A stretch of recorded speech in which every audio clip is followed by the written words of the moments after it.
আজকে থেকে ধরেন লক্ষ কোটি বছর আগে, কত কোটি বছর আমরা জানি না, আল্লাহ রাব্বুল আলামিন একা ছিলেন। একা তিনি সর্বপ্রথম সৃষ্টি করলেন আরশে আযীম। কি সৃষ্টি করলেন?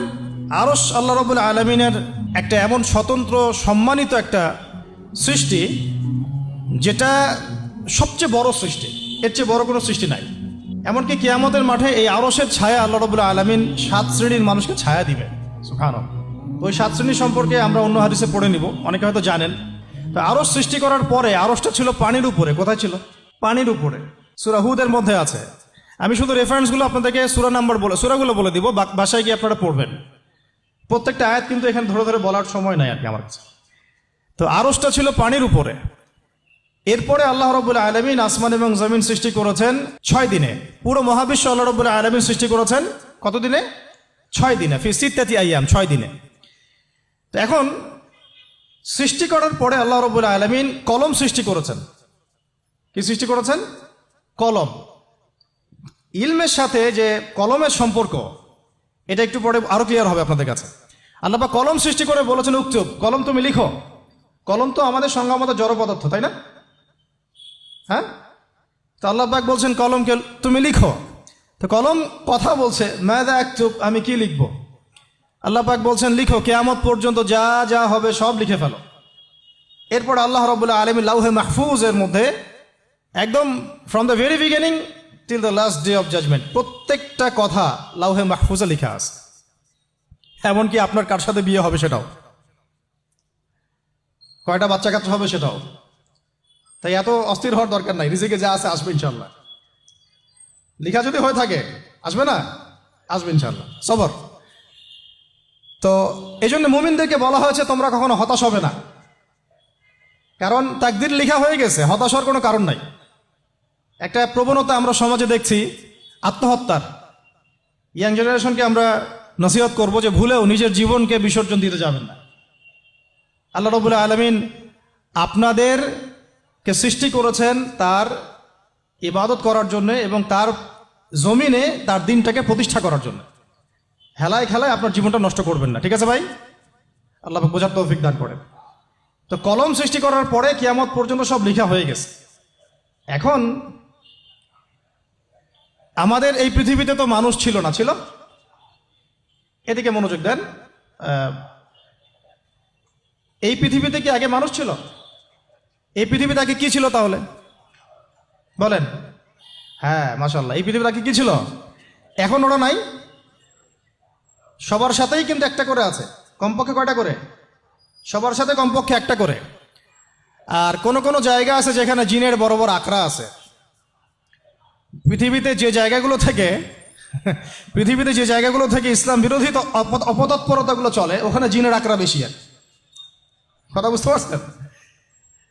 তো জিন জাতিকে আল্লাহ পাক ধ্বংস করে দিয়েছেন তাদের পাপের কারণে, আল্লাহ দ্রোহিতার কারণে, অবাধ্যতার কারণে। এখন আল্লাহ রাব্বুল আলামিন ইরাদা করলেন পৃথিবীতে আমাদেরকে সৃষ্টি করবেন, মানে মানুষকে সৃষ্টি করবেন। আল্লাহ পাক তার সমস্ত ফেরেশতাদেরকে একত্রিত করলেন। ঘটনাটা কিন্তু খুব ইন্টারেস্টিং।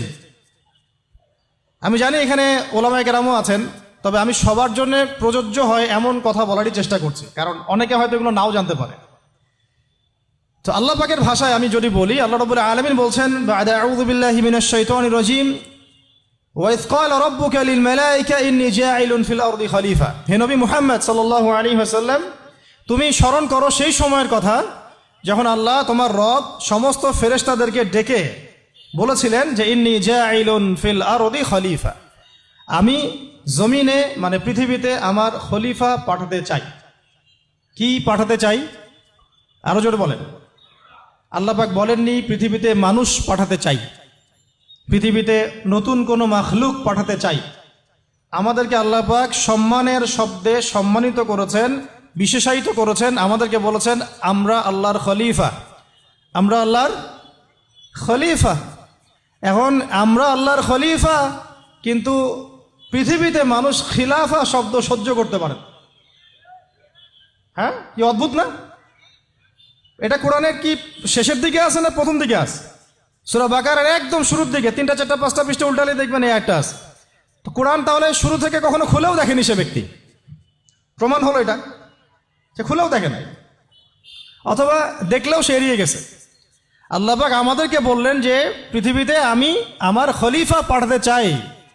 তাহলে আদম আলাইহিস সালামকে আল্লাহ পাক মোহাব্বতের শব্দে, সম্মানের শব্দে বিশেষায়িত করলেন কি বলে?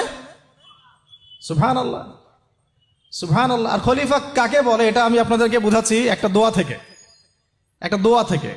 এই যে গাড়িতে করে আমরা বাসা থেকে আসলাম বা যখন কোনো সফরে যাই, আমরা একটা দোয়া পড়ি, সুবহানাল্লাযী সাখখারা লানা হাযা ওয়া মা কুন্না লাহু মুকরিনিন ওয়া ইন্না ইলা রাব্বিনা লামুনকালিবুন। এতটুকু তো পড়ি নাকি? বা এগুলো পড়তে হবে? বইমেলায় এসেছি শুধু লেকচার শোনার জন্য না, ছবি তোলার জন্য না। আজকে জীবনটা পরিবর্তন করার নিয়াত করে যাইতে হবে, ঠিক আছে ভাই?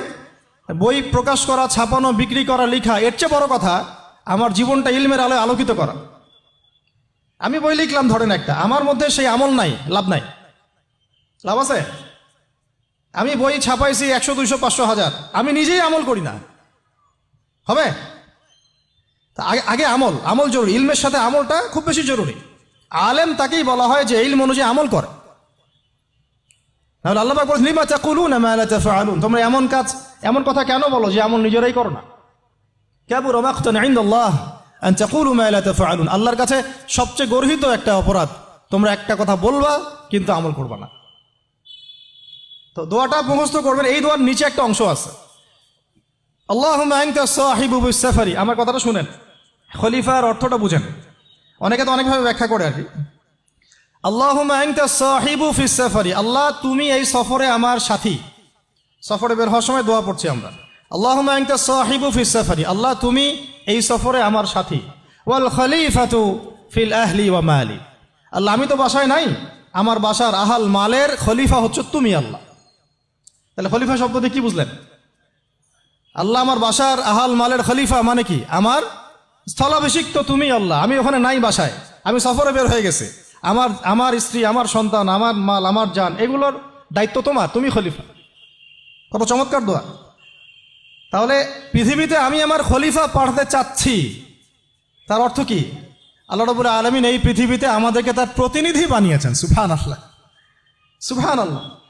তাহলে আমরা নিজেদের আত্মপরিচয় ভুলে গেলাম যে আমরা আল্লাহর প্রতিনিধি পৃথিবীতে, তাই না? আমরা এখন আব্রাহাম লিঙ্কনের পূজা করতেছি। আব্রাহাম লিঙ্কনের পূজা তো বুঝেন না আপনারা, এটা হচ্ছে ওই যে সোকল ডেমোক্রেসির পূজা।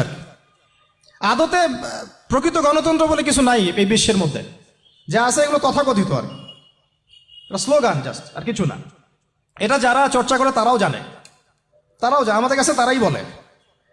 আদতে এই আপনার কমিউনিজমের কথা বলেন, এই লেনিন স্টেলিনারিজমের কথা বলেন, আপনি মুসলিনির কথা বলেন, চাইনিজ দর্শনের কথা বলেন, রাশিয়ান দর্শনের কথা বলেন, আর এই যে আরেকটা কি চলতেছে সেকুলারিজমের কথা বলেন, ন্যাশনালিজমের কথা বলেন, এগুলো একটা তাত্ত্বিক মতবাদ শুধুমাত্র।